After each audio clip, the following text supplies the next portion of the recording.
আজ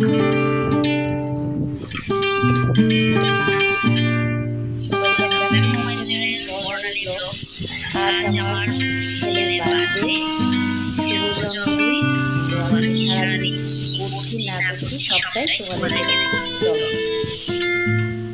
এই যে সকালবেলা ঘুম থেকে উঠে স্নান করে প্রথমে ঘরের পুজোটা দিয়ে নিলাম। ঘরের পুজোটা দিয়ে তারপর বাকি কাজ শুরু করবো। ঠাকুরকে বেল পাতা, তুলসী পাতা, ফুল দিয়ে পুজোটা করে নিলাম। পুজোটা করলে আলাদা একটা মনে শান্তি পাওয়া যায়। ছেলের জন্য একটু আশীর্বাদ চেয়ে নিলাম ঠাকুরের কাছ থেকে। অনেকটা মন শান্তি লাগে পুজো দিলে। তারপর করে নেব রান্না বান্না। এই যে চিকেন রান্না করছি, আরও অনেক কিছু রান্না করেছি। মাছের ঝোল, পাবদা মাছের ঝোল, তারপর পায়েস, ডাল, চাটনি, নারকেলের পুর। এই ছেলের জন্য রেডি করে নিয়েছি। ও কোনো রকমভাবে সাজিয়ে দিলে খেতে ভালোবাসে, খুশি হয় যদি আমি দিয়ে দিই।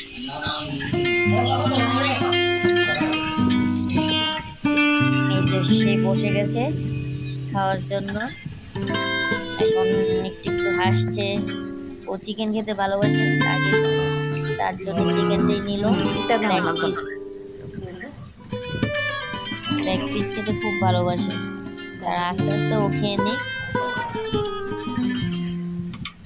ও খাওয়ার পর আমরা সবাই মিলেমিশে একসাথে খাবো।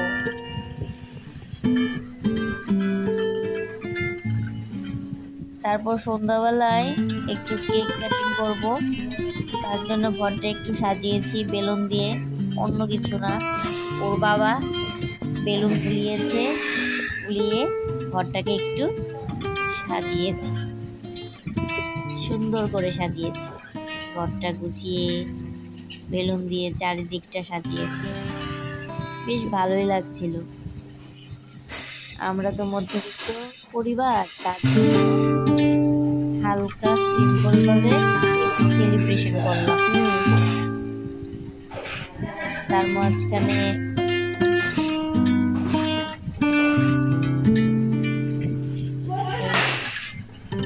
বেলুন ঠাস ঠুস করে ফুটিয়ে যাচ্ছে।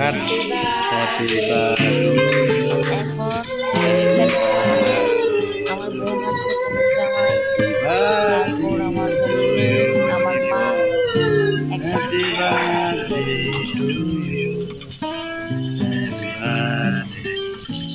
ভাই বোনকে খাইয়ে দিচ্ছে। এবার আমাকে খাইয়ে দেবে, একটু একটু করে সবাইকে খাইয়ে দেবে। আমার ভয় করছিল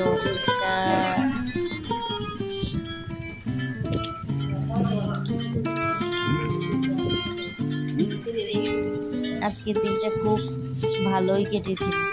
ওর মানিকে খাইয়ে দিয়েছে। ওর মানে ওর গালে একটু ক্রিম লাগিয়ে দিল, বলছে এরকম দিতে হয়।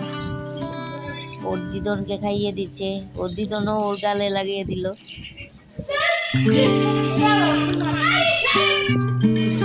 এখন ওরা খেতে বসেছে।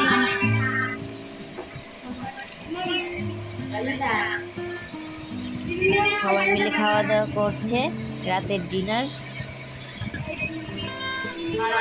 আমি ওদেরকে পরিবেশন করছিলাম।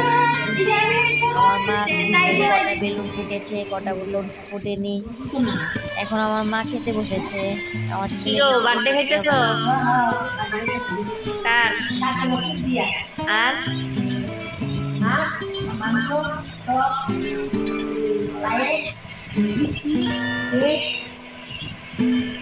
কেমন হয়েছে রান্না বান্না?